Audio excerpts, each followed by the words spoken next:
Nós vamos começar a nossa celebração de Hanukkah e é um tempo muito precioso, porque essa história que se tornou uma festa bíblica, judaica, e que tem um valor precioso para nós, ela fala a respeito de Cristo, de quem Ele é. E talvez você não conheça a história de Hanukkah e nunca tenha ouvido falar. Algumas pessoas pensam, eu já ouvi até essa expressão, que Hanukkah é o Natal judaico. Não, Hanukkah não é o Natal judaico, não tem nada a ver com o Natal. Então, nós entendemos pela palavra e pelas Escrituras que não há um mandamento de celebração de Natal. Jesus nunca pediu que celebrassem o seu nascimento. Entretanto, se pensarmos no nascimento do nosso Senhor, isso aconteceu entre setembro e outubro, numa festa chamada Festa dos Tabernáculos. É por isso que quando Jesus, naquele relato, procura lugar para ser hospedado, ele não consegue encontrar lugar algum. Porque no período em que a festa dos tabernáculos acontece, todas as nações sobem a Jerusalém, ficando assim quase impossível de conseguir uma hospedagem. Se você pensar na realidade de tabernáculos nesse tempo, se você quiser participar da festa de tabernáculos em Israel no tempo de hoje, você tem que agendar com bastante antecedência, porque senão você fica sem lugar. E para quem é a primeira vez que está indo a Israel, eu não recomendo que seja a tua primeira experiência, porque é muita gente, é fila para tudo. É muita gente, você vai acabar se frustrando em algumas situações, que às vezes você vai enfrentar uma fila, você vai chegar em determinado lugar que você desejava entrar e não vai conseguir entrar por causa do número de gente. Claro que agora com as restrições todas da pandemia, nos últimos 2 anos não foi tão intenso, mas quando está normalizado isso, você consegue compreender então o porquê que Jesus não achou lugar. Então, nós não confundimos as duas festas, aliás, Hanukkah com Natal. Entretanto, Natal ela foi adotado pelo cristianismo, por causa que Constantino organizou o culto a Mitra. Para quem não sabe quem é Mitra, é o Deus Sol. Se você pensar, o Deus Sol, mitraísmo, adoradores do Sol. Constantino era mitraísta, ele adorava Sol. Se você for estudar os dias da semana, no português é domingo, mas em inglês é o dia do Sol. Em espanhol é o dia do Sol. O domingo que nós chamamos é o dia do Sol. Por isso que também os cultos foram mudados. Há um discurso do cristianismo dizendo que o culto foi mudado por causa da ressurreição de Jesus. Mas não é a realidade. O culto foi mudado para o domingo por causa que no domingo é o dia do Deus Sol. Então você tinha que fazer o teu culto pagão, quem não era cristão, tinha que fazer um culto no domingo para poder adorar o Deus Sol, que era o responsável pela colheita. Isso é tudo história, querido. Isso aqui não tem nada a ver com cristianismo, com Bíblia. Isso aqui é história. Você pega qualquer enciclopédia e eles vão te contar isso que eu estou te falando. Só que daí, pela cegueira da igreja, que foi enxertado com ensinamentos misturados, vamos dizer assim, de Roma, a igreja começou a aceitar isso como algo natural. E nós não podemos, depois que abrirmos os nossos olhos, voltar atrás. Aquilo que é revelado não tem, depois que a gente vê, não tem como desver. Depois que você enxergar a realidade espiritual das coisas, você não consegue mais voltar atrás. Então, nós não temos nada a ver, para começar a explicar essa ideia, não tem nada a ver com o Natal. Então, o Natal, o 25 de dezembro, não tem nada a ver com o nascimento de Jesus. Porque em dezembro, é inverno em Israel, neve até os joelhos. Não tinha como os pastores estarem no campo. Não tinha como essas coisas estarem acontecendo. 25 de dezembro é o solstício do inverno, é o dia mais longo do ano, aonde é adorado então o Deus Sol, porque o dia mais longo é 25 de dezembro. Então os povos celtas, os povos nórdicos e os demais povos dessa região bem fria, por causa que era um tempo de muita luz, no sentido do dia, começavam a cultuar isso. Então, só para você não ficar pensando que isso tem alguma coisa a ver com o Natal, porque não tem. Agora, vamos falar do que é a nossa realidade. Nós vamos celebrar essa festa por 8 dias e você vai receber muita coisa no teu espírito, diga amém. Por causa que o Senhor... Então, pastor, então quer dizer que nós não podemos celebrar o nascimento de Jesus? Não tem nenhuma ordenança para isso. Tem 7 festas bíblicas dadas como estatuto perpétuo. O que é perpétuo, irmãos? Me responde não. O que é perpétuo? Para sempre acaba? E por que acabou? Por que a igreja parou? Você vai estudar na história que para cada festa bíblica foi inventada uma festa romana diferente para tirar fora o princípio. Satanás é inimigo dos princípios. Tudo aquilo que não vem do céu é inimigo daquilo que é celestial. Tudo aquilo que é terreno é contra, tudo aquilo que é carnal é contra o que é espiritual. Então existem festas que você precisa aprender para recuperar os princípios. É obrigatório essas festas? Não, pastor. Não é. Por quê? Porque nós não somos judeus. Essas festas foram dadas à tribo de Israel como estatutos perpétuos. Entretanto, fala que era para se estender às gerações. Só que daí eu me complico num textinho que tem lá em Gálatas, que diz que nós somos descendência de Abraão em Cristo Jesus. E que há um judeu habitando dentro de mim e dentro de você, diga amém. E esse judeu é nosso irmão mais velho. E aí, Romanos 11, nós lemos que nós somos enxertados na videira. Na oliveira, perdão, falei videira, né? Não, na oliveira. Nós somos enxertados. E aí, se nós somos enxertados, o apóstolo Paulo diz assim, você bebe da mesma seiva. Então logo, olha ali, obrigado, já está lá, Gálatas 3:29. E se sois de Cristo, então sois descendência de Abraão e herdeiros conforme a promessa. Se nós herdemos a promessa, nós também temos direito a celebrar aquilo que é perpétuo para o povo de Israel. Amém? Porque nós temos benefícios de todas as coisas por isso. Então, só para te dar esse embasamento histórico. Queridos, você está vendo aqui, isso aqui é uma Hanukkah. É uma...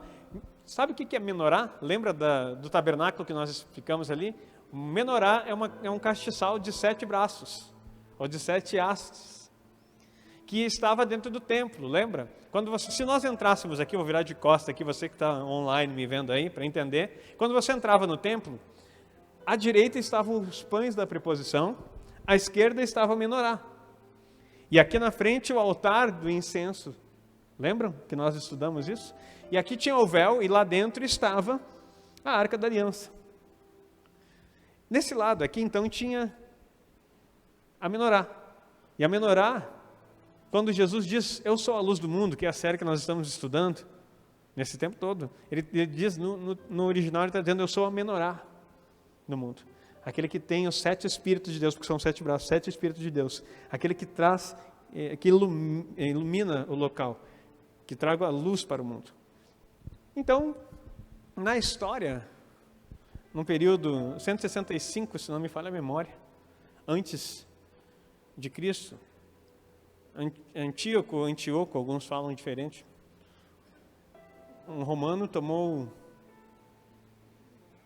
dominou Jerusalém, e ele pega o templo onde estavam essas coisas, e ele tira todas, porque essa menorá é de ouro, e ele tira tudo, saqueia todo o templo, e no altar do sacrifício, que era lá na entrada, ele pega e começa a sacrificar porcos, e a comer porcos, que para o judeu é um animal imundo. E isso é uma profanação do templo. E aí, enquanto estava tudo isso acontecendo, os judeus ficaram tranquilos. Tranquilos não, muito nervosos, mas não houve guerra. Porque o templo estava dominado por outro povo. Mas de repente ele baixa um decreto, ele tira a Arca da Aliança, ele tira o local santíssimo do culto, e aí ele coloca a estátua de Zeus e consagra o templo a Zeus, da mitologia grega. E ele obriga, baixa um decreto dizendo que todo aquele que não comesse a carne do porco do sacrifício e que não participasse do culto, deveria ser morto. Havia uma família que foi chamada família de Macabeus, um senhor, um ancião que era sacerdote e cuidava de uma sinagoga naquele tempo. E ele disse que no bairro dele, na cidade dele, perdão, ninguém ia seguir essa orientação. E aí foram os soldados lá para tentar obrigar a fazer, e ele e sua família empunham espada e matam os soldados. Aí começa uma revolta, chamada dos Macabeus, e esse está registrado nos livros deuterocanônicos, que é o primeiro e segundo Macabeus. E aí o que acontece? Eles conseguem vencer um exército enorme e retomar o templo. E quando eles retomam o templo, eles chegam naquele lugar todo devastado e profanado por culturas pagãs, e eles começam a fazer a limpeza e colocar os lugares. e trazem de volta a menorá que havia sido roubada e colocam lá na posição dela. E quando eles colocam a menorá aqui, a de 7 braços, né? Não, essa aqui tem 9. E aí eles percebem que só tinha óleo para encher as lamparinas que tem em forma de amêndoas que tem aqui em cima. Essa aqui não é, mas aquela lá era. Ele era mais arredondado. Eles conseguiram encher e colocaram, acenderam, porque acende a primeira e depois acende as seguintes. E eles chegaram à conclusão, pela quantidade de óleo, que só queimaria um dia. E aí, como eles queriam dedicar o templo de novo ao Senhor, porque havia sido profanado, eles disseram assim, mas vamos acender igual.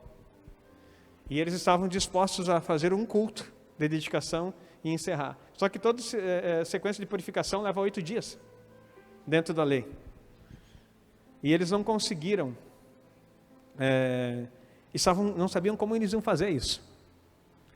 E também leva 8 dias para você conseguir trabalhar o óleo da prensa de oliva, para poder tirar a prensa do óleo extra virgem, a primeira prensa, o melhor óleo. E eles não teriam todo esse tempo. Daí eles acendem a menorá, fazem o primeiro culto de consagração. No outro dia, quando eles vêm de novo aqui, a menorá continuava acesa. E assim foi no terceiro, no quarto, no quinto, no sexto e no 8º dia. Aí no 8º dia eles já tinham óleo. E eles abasteceram a menorá. E ela continuou queimando, porque a menorá sempre está acesa. Ela é um símbolo do Espírito Santo e jamais se apaga. Quando a palavra de Deus diz, não apagueis o Espírito Santo, o contexto é entender o que estava acontecendo. Nós somos o tabernáculo do Espírito Santo. A chama precisa estar sempre acesa no altar. Dê um aplauso ao Senhor. Então, esse milagre aconteceu. E Hanukkah, que é a festa que estamos celebrando, significa dedicação ou inauguração.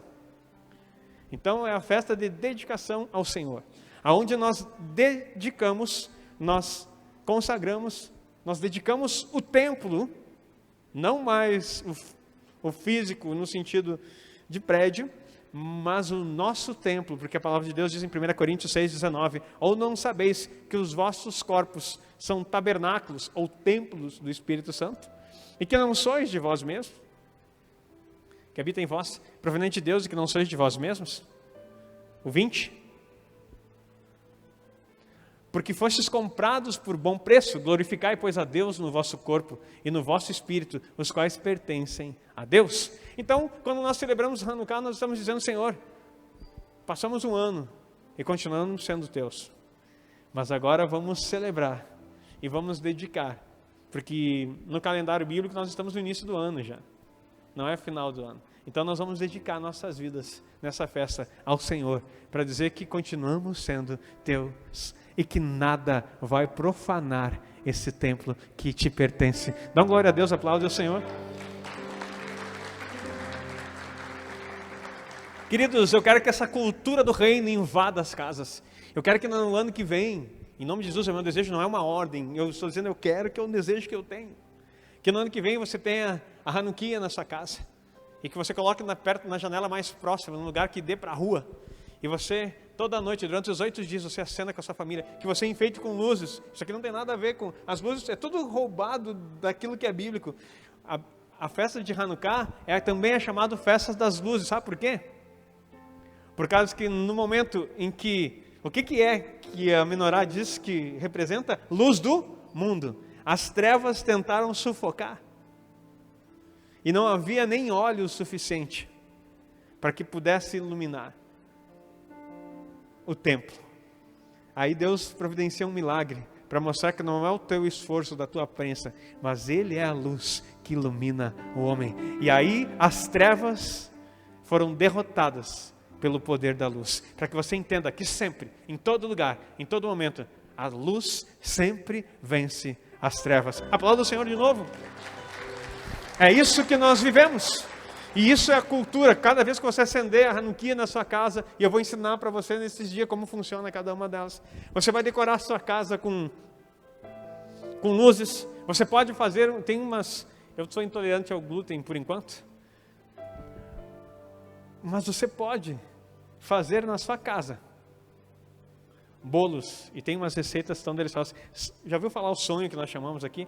É o momento de comer esses sonhos.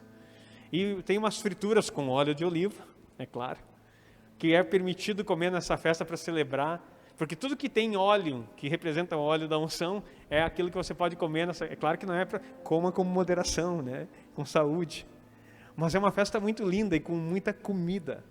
Então você vai preparar a sua casa no ano que vem, e por 8 dias, você vai enfeitar com luz a sua casa. Não, e o pessoal vai dizer, que esses doidos estão fazendo? Não é nem Natal ainda, não, nós não estamos celebrando Natal. Nós estamos celebrando o Pai das Luzes. Que todo dom e boa dádiva vem do alto, descendo do Pai das Luzes. Põe esse versículo, por favor.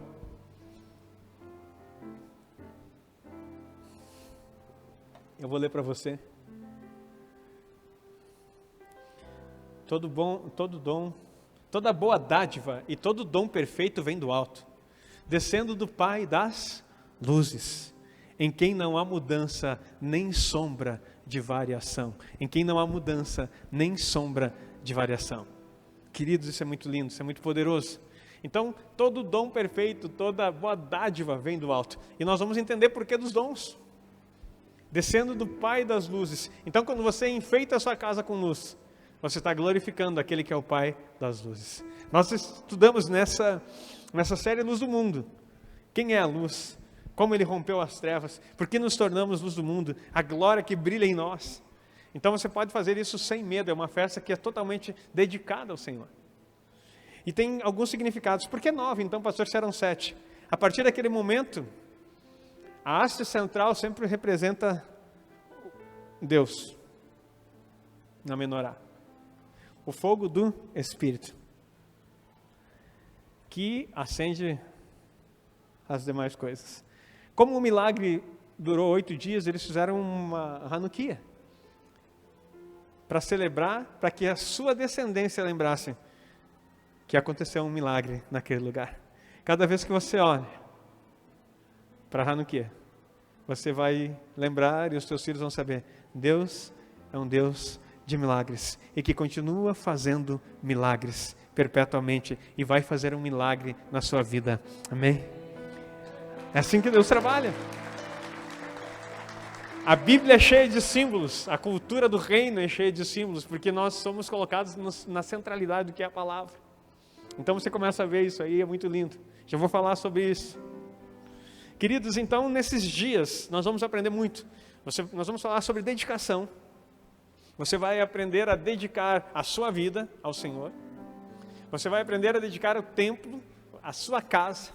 Você vai aprender a se dedicar no reino de Deus. E você vai entender 3 aspectos que eu vou mencionar apenas hoje. Mas nós vamos estudar nesses 8 dias. Queridos, nosso culto começou hoje, só termina domingo que vem. É muita glória. É muita glória. E você vai aprender muita coisa. Uma das coisas que você vai aprender é que o 9... na Bíblia, foram 8 dias, olha que coisa interessante, 8 dias que ficaram acesos. 8 na Bíblia significa novo começo. Cada vez que aparecer 8, Deus está querendo dizer, eu vou começar algo novo na sua vida. Hanukkah fala do algo novo que Ele vai fazer na sua vida. E por que tem 9 ali, pessoal? Não é só 8, porque o 9 é Ele fazendo algo novo em você. Não é de você. Está vendo que ele é um pouquinho mais alto aqui? Não tem nada a ver contigo, é tudo a ver com Ele. É Ele que está fazendo algo novo na sua vida. Mas e o 9? O que quer dizer 9? O 9 na Bíblia é um número um pouco restrito, mas tem um significado poderoso. O 9 fala de aliança. Abra lá em Gênesis 9:9. Coloca ali para nós, por favor.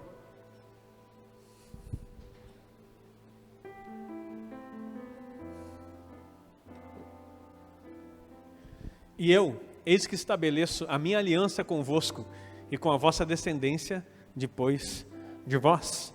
Então, cada vez que aparecer 9, está falando de uma aliança que Deus está estabelecendo com você. Ou, se você já tem aliança com o Senhor, você já ouviu falar em renovação de votos? O casamento faz renovação de votos. Por causa de Deus, não por causa de você. Porque Deus permanece fiel, mesmo que você seja infiel. Mas Ele relembra você que Ele continua sendo Deus e que Ele quer renovar com você os votos, o qual Ele prometeu. Mas você precisa estar lembrando que você também precisa ser fiel ao que Ele está colocando na sua vida. Então, você fala de aliança, também fala algo muito interessante. 9 é o tempo de uma gestação. Olha quantos significados, você anota isso para você poder ensinar no ano que vem. É só ano que vem que tem Hanukkah de novo. Aí quando teus filhos perguntarem, por que é 9? Por que tem que ser assim? Os teus netos, as gerações futuras vão dizer, não, porque aqui está falando que Deus fez um novo começo conosco. Porque 9 é uma aliança que Ele estipula para nós. E por que tem que ser 9? Porque 9 também é uma gestação. Daí você diz para o seu filho, você demorou 9 meses para nascer. Eu quero dizer para você, quando Deus fala em 9, Ele está gerando algo novo em você. Ele está trazendo vida através de você. E cada ano Ele tem um 9 para estabelecer na tua vida, onde você possa gerar filhos naturais, sim, mas também filhos espirituais. Por isso que eu quero dizer para você, numa célula sadia, é natural, e você vai aprender nesses dias, que uma multiplicação aconteça a cada 9 meses. Você vai aprender nesses dias sobre célula, sobre a visão celular no modelo dos 12, sobre o que isso nos introduz ao reino de uma forma tão poderosa, que você vai dizer, pastor, mas por que a gente não aprendeu isso aí antes? Pois é, Deus tem coisas novas para nós. Quero dizer para você, Deus nunca rouba um filho de você, mas Ele aumenta essa proporção. A Bíblia fala que a coroa dos avós, né, são os netos. Por causa que você está vendo algo. A multiplicação só acontece quando você consegue enxergar o filho do teu filho. Por isso que o avô é tão babão, né? Por isso que o avô, ele é sem limite. Às vezes tu dá vontade do pai dar uma chamada de atenção no avô e dizer assim, qual é que é? É que a gente não entende, porque nós não chegamos lá ainda. Agora, imagina você, quando você tem aquela emoção de ver. Quando eu peguei a Gabriele, que foi a minha primogênita, quando eu peguei ela até já vou explicar, eu já disse para ela, tu é minha primogênita, filho, mas agora o primogênito é teu irmão, nasceu homem, né? Agora ele é o primogênito. Mas ele é o mais novo, não importa. O filho homem é o primogênito da casa. Mas fechando parênteses, quando ela foi a primeira a nascer, quando eu peguei aquela criança tão linda, eu comecei a chorar. E eu digo assim, meu Deus do céu, o que é isso? Depois veio o Caleb, e eu sabia que ia vir um menino. E é muita emoção, assim, tem coisas assim que marcaram minha vida. A primeira coisa que marcou minha vida foi encontrar Jesus, de uma forma tão singela. Quando eu orei, Ele veio morar na minha vida, eu tinha 8 anos, aproximadamente. Eu não entendi, porque eu achava que tinha que ser uma coisa miraculosa. Essa foi a primeira marca na minha vida, que Deus me quis, me amou e me tomou como filho. Segunda coisa importantíssima, que marcou minha vida, o meu casamento. Porque um dia eu saí de casa, botei um smoke para casar, e nunca mais voltei para casa da minha mãe. Nunca mais voltei para casa da minha mãe. A partir daquele momento, de fato, homem. E ali por diante, constitui minha família, marca, mudanças extremas. Jesus entrar na tua vida, quando você casa, e quem casa de verdade, é uma mudança profunda e poderosa. E a terceira mudança, que muda totalmente sua vida e para sempre, é quando o filho nasce. Agora tem uma quarta que eu ainda não vivi. É quando você vê os seus filhos terem filhos. Ah, queridos, isso é geração. Aí você pode dizer assim, Deus, obrigado, porque as minhas gerações são abençoadas. São os meus filhos e os filhos dos meus filhos. Na tua presença, eu venci. Eu consegui. Eu consegui. Aí, querido, nesse momento já pode dizer assim, ó, completei a carreira, guardei a fé. Desde já está guardado para minha coroa. Porque quando você tem os filhos dos teus filhos na presença do Senhor, aleluia, você é um vencedor. Você cumpriu um papel nessa terra. Mas eu quero dizer para você, se ainda você não tem, os filhos espirituais também precisam ter netos. Sabe o que acontece muitas vezes? Isso é durante a semana, mas vou dar só um toque. Acontece entre nós muitas vezes, nós queremos ter filhos. E nós queremos ter filhos únicos. Somos egoístas no processo do crescimento da igreja. Nós achamos que é a minha célula, o meu lugar, os meus discípulos. E nós não permitimos, nós abortamos a multiplicação e o mover geracional. Sabe o que acontece? A gente precisa ser aquelas pessoas que a célula, ela funciona da seguinte maneira, vou te adiantar algo poderoso aqui. Deus disse que Ele seria presente quando tivessem 2 ou 3 reunidos. Queridos, pastor, minha célula não cresce, não. Você que não entendeu a palavra. Tem você, mais 3 células. Pastor, mas eu queria tanto ter 10, 15 pessoas. Isso é só para o teu ego. Porque você consegue cuidar de 3 pessoas no máximo. Andar junto. Aí quando chega em 6, 8 no máximo, sabe o que acontece? Multiplicação. E as pessoas que entrarem na tua célula já têm que entrar sabendo, queridos, nós estamos aqui para multiplicar.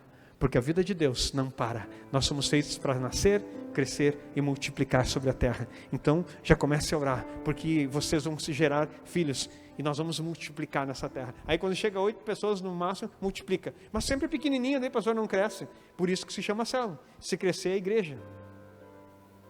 Muitas pessoas queriam cuidar de igrejas na sua casa. Nós somos pessoas que cuidam de células. E imagina só, de 4, 5, 6 no máximo, e multiplicando e vai crescendo. Sabe o que acontece? O 9 sempre vai acontecer. Porque tudo isso que eu estou falando é para te ministrar sobre o nascimento. Em 9 meses é possível gerar vida dentro da tua célula e multiplica. Aí 9 meses, vida e multiplica. 9 meses, vida e multiplica. Não estou dizendo que é uma regra, mas estou dizendo que é uma unção sobre a vida daquele que entende o princípio e que deseja multiplicar sobre o princípio da honra e sobre a vida de Deus. Haverá multiplicação de 9 em 9 na tua casa e em tudo que você fizer. Dá um aplauso ao Senhor, glorifica Ele se você recebe essa palavra. Em tudo que você fizer, de 9 em 9 meses, terá nascendo um novo de Deus sobre a tua vida. Aleluia. É assim que nós entendemos. Olha que coisa poderosa. Pastor, mas não acontece assim comigo de 9 em 9. Tu não sabia, agora tu está sabendo. Nunca vai acontecer algo na tua vida que você não sabe. Nenhum resultado diferente virá sobre a tua vida enquanto você continua fazendo as mesmas coisas do passado. Hanukkah vai mudar o histórico da tua família. Vai mudar o histórico da tua geografia. As palavras que você está recebendo vai mudar tudo. E tudo se fará novo. Porque a vida de Deus precisa de um nascimento a cada tempo. E você tem essa vida para multiplicar. Queridos, é muito forte isso e é poderoso demais. Eu nem li o texto ainda, já começo a pregar. Também, 9 fala sobre plenitude da bênção. Plenitude da bênção, tem uma referência em Romanos 15, 29. Romanos 15, 29. Plenitude da bênção. Eu bem sei que, indo ter convosco, chegarei com a plenitude da bênção do Evangelho de Cristo. Só para você ver uma referência que fala sobre esse texto. Não vou esgotar e ensinar, mas só para você anotar aí. Então, cada vez que 9, você está entendendo que quando tem 9 é uma plenitude da bênção que Deus está dando para você. Gerar um filho, como já explicamos, é uma plenitude da bênção. Quantas crianças morrem sem poder vir ao mundo? Quantas pessoas não conseguem engravidar? E a gente às vezes trata isso como coisas naturais, não, mas são coisas espirituais. Gerar filhos é plenitude de bênção na sua vida. Em tantos aspectos, naturais como espirituais. O seu ventre, profético ou natural, nunca vai gerar maldição. Ele só pode gerar bênção, porque você está em Cristo Jesus. Mas aí continuamos. Gálatas 5:22. 3 aspectos que Hanukkah nos faz entender e vamos estudar isso durante a semana. O que simboliza isso aqui no centro? Deus, o Espírito Santo, em todo ele. E como é um fruto do Espírito, olha o que nós temos lá. Mas o fruto do Espírito é amor, gozo, longanimidade, benignidade, bondade, fé, mansidão, temperança. O próximo? Acho que eu pulei uma, né? Paz, agora que eu fui ver. Vamos de novo. Amor, gozo, paz, longanimidade, benignidade, bondade, fé, mansidão e temperança. O que isso aqui representa? Um nascimento. O novo nascimento nos traz o fruto do Espírito, que não são frutos, é o gomo de um fruto só. O Espírito em você produz 9 coisas.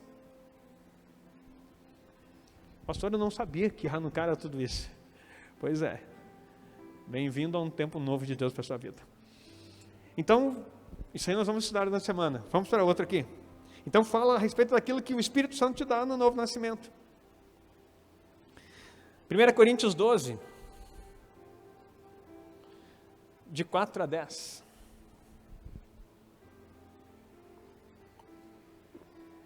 Ora, há diversidade de dons, mas o Espírito é o mesmo. Há diversidade de ministérios, que quer dizer serviço, mas o Senhor é o mesmo. Há diversidade de operações, mas é o mesmo Deus que opera tudo em todos. Só essa parte dessas 3 palavras aí, dons, ministérios e operações, já dá para fazer uma semana de seminário. Mas vamos continuar. Mas a manifestação do Espírito é dada a cada um para o que for útil. Porque pelo Espírito é dada a palavra de sabedoria, a outro a palavra do conhecimento,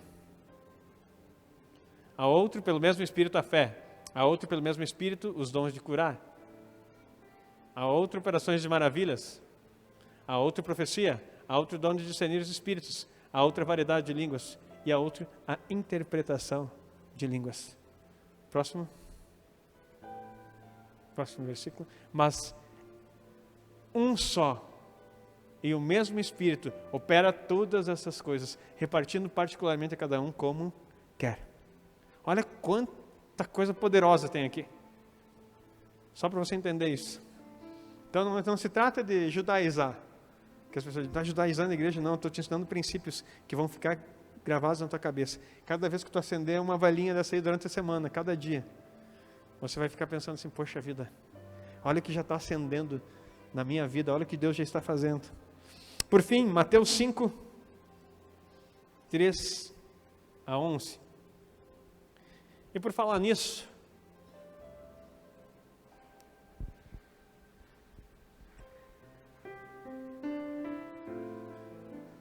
a partir disso,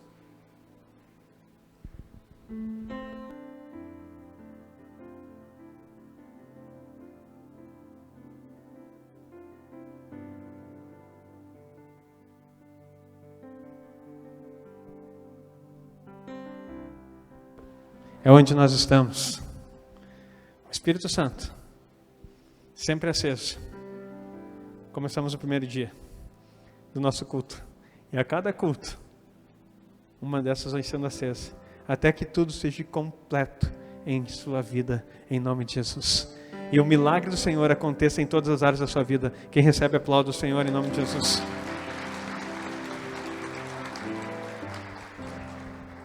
Aí começa também, são 9 bem-aventuranças. Bem-aventurados os pobres de espírito, porque deles é o reino dos céus. Bem-aventurados os que choram, porque eles serão consolados. Bem-aventurados os mansos, porque herdarão a terra. Bem-aventurados que têm fome e sede de justiça, porque eles serão fartos. Bem-aventurados os misericordiosos, porque eles alcançarão misericórdia. Bem-aventurados os limpos de coração, porque eles verão a Deus. Bem-aventurados os pacificadores, porque eles serão chamados filhos de Deus. Bem-aventurados os que sofrem perseguição por causa da justiça, porque deles é o reino dos céus. Bem-aventurados sois vós, quando vos injuriarem e perseguirem e mentindo disserem todo mal contra vós, por minha causa.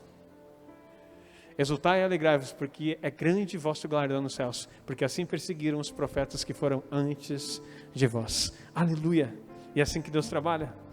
9 bem-aventuranças, 9 dons, 9 gomos no fruto do Espírito. Os primeiros 2 falam daquilo que Deus faz. Primeiro, o que Deus faz em você. O Espírito Santo te traz 9 frutos. 9 gomos, né? Vamos chamar assim, desse fruto. 9 manifestações da vida dele em você. Fica melhor. Depois, ele te dá 9 dons. Para que são os dons? Vamos ver durante a semana. Mas não são para você. É para o serviço. Então, ele enche você para você ser.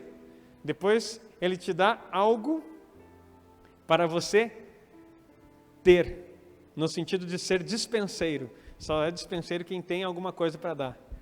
E depois ele te dá algo para fazer. Porque as bem-aventuranças é algo externo. É o teu fazer que vai te dar o reino dos céus. Primeiro você é nele. Depois você tem dele. Porque dom é presente, você recebeu. Anota isso. Que isso aí caiu do céu agora. Fresquinho na revelação. Ele te dá do Espírito para você ser. Depois ele te dá os dons como presente para você ter. E ser dispenseiro disso na vida dos outros. E depois, por fim, ele te dá tarefas, habilidades para fazer. E quando você faz aquilo ali, ou você passa por essa, porque isso são ações, você se torna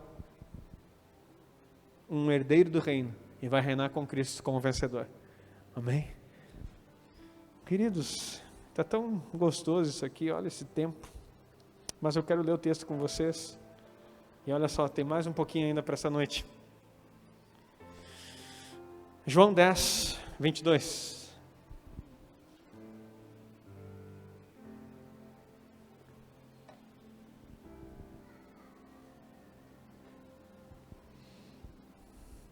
Diz assim, João 10, 22. E em Jerusalém havia a festa da dedicação e era inverno. A festa da dedicação, Hanukkah, significa dedicação em hebraico. A festa da dedicação. E era inverno.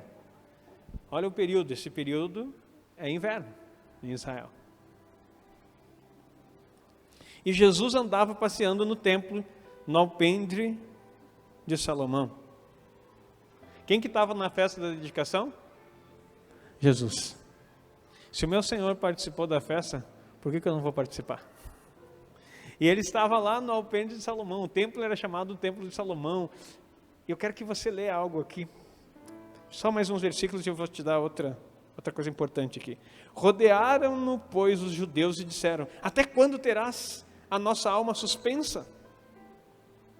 Se tu és o Cristo, dize-nos abertamente. Olha que coisa, eles ficaram incomodados. Era a festa da dedicação.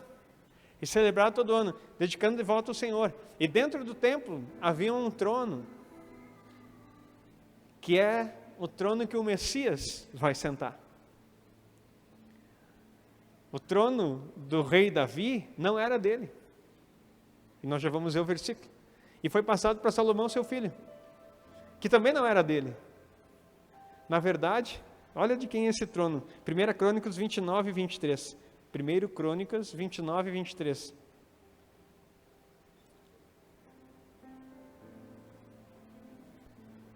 Assim Salomão se assentou no trono do...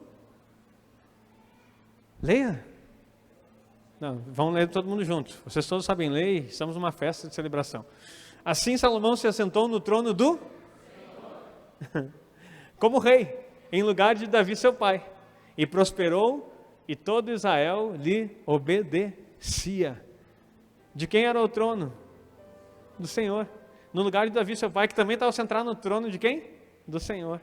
Agora Jesus está lá no templo, só olhando, vendo a cadeira. E aí quando ele começa a passear no alpendre, que é tipo uma parte avançada, coberta da entrada do templo, lá você poderia ver aquela cadeira que era guardada para o Messias, que é o trono. Que o falso Messias, quando chegar agora, daqui a uns dias, ele vai se assentar lá, e todo mundo vai achar que ele é o Messias. O verdadeiro Messias só estava olhando e observando, andando no templo e vendo. Aí os judeus que sabiam quem ele era, mas na verdade queriam um líder político e esperavam que ele fizesse um processo de libertação política do domínio de Roma, chegam indignados. Andava passeando no templo, no alpendre de Salomão, e rodearam-no, pois os judeus disseram: até quando terás a nossa alma suspensa? Se tu és o Cristo, diz-nos abertamente. Respondeu-lhe Jesus: já vou-lo tenho dito, e não credes. As obras que eu faço em nome do meu Pai, essas testificam de mim. Olha, mais claro que isso é impossível. Mas vós não credes, porque não sois das minhas ovelhas, como já vos tenho dito. As minhas ovelhas ouvem a minha voz, e eu conheço-as, e elas me seguem. Um dos textos mais conhecidos e mais poderosos a respeito de ser ovelha estava sendo pronunciado aonde? Na festa da dedicação. Porque o Senhor estava dizendo: eu conheço as minhas ovelhas. Vocês estão aqui nessa festa, mas só religiosamente, porque não há dedicação nenhuma a mim. Porque quem é meu me reconhece e ouve a minha voz. Então eu quero dizer para vocês, cada vez que você celebrar Hanukkah, você está dizendo: sim, eu sei que tu és o Cristo, que aquele que era, que é e que há de vir, aquele que vai se assentar no trono, que está preparado e vai reinar com justiça pelos séculos dos séculos. Olha que coisa poderosa. Eu vou ler de novo 27. As minhas ovelhas ouvem a minha voz, e eu conheço-as, e elas me seguem. E dou-lhes a vida eterna, e nunca hão de perecer, e ninguém as arrebatará da minha mão. Sublinha esse versículo aí. Nunca. Ninguém as arrebatará da minha mão. Meu Pai que mas deu é maior do que todos, e ninguém pode arrebatá-las da mão de meu Pai. E daí ele declara: eu e o Pai somos um. Tudo isso em Hanukkah. Os judeus pegaram então outra vez pedras para o apedrejar. Respondeu-lhe Jesus: tenho-vos mostrado muitas obras boas procedentes do meu Pai. Por qual dessas obras me apedrejais? E os judeus responderam dizendo: não te apedrejamos por alguma obra boa, mas pela blasfêmia, e porque sendo tu homem, te fazes Deus a ti mesmo. Respondeu-lhe Jesus: não está escrito na vossa lei: eu disse, sois deuses? Pois se chamou deuses aqueles a quem a palavra de Deus foi dirigida, e a Escritura não pode ser anulada. Aquele a quem o Pai santificou e enviou ao mundo, vós dizeis blasfemas, porque disse, sou filho de Deus? Se não faço as obras de meu Pai, não me acrediteis. Mas se as faço e não credes em mim, crede nas obras, para que conheçais e acreditais que o Pai está em mim e eu nele. Procuravam, pois, prendê-lo outra vez, mas ele escapou de suas mãos. E retirou-se outra vez para além de Jordão, para o lugar aonde João tinha primeiramente batizado. E ali ficou. E muitos iam ter com ele e diziam: na verdade, João não fez sinal algum, mas tudo quanto João disse deste era verdade. E muitos ali creram nele. Queridos, texto lindo, traz muitas revelações, mas o que eu quero trazer como mensagem, finalizando essa palavra: Jesus estava na festa da dedicação para encontrar as suas ovelhas, para conhecer aqueles que ouvem a sua voz, para entender aqueles que têm vida nele e que, assim como ele, querem ser um em Cristo, como Cristo é um no Pai. Hanukkah vai te trazer a ser um no Senhor. Vai te trazer a viver a vida de Deus de uma forma como você ainda não experimentou. E nesses dias, com certeza, seremos cheios da sua glória e da sua presença. Se coloque em pé.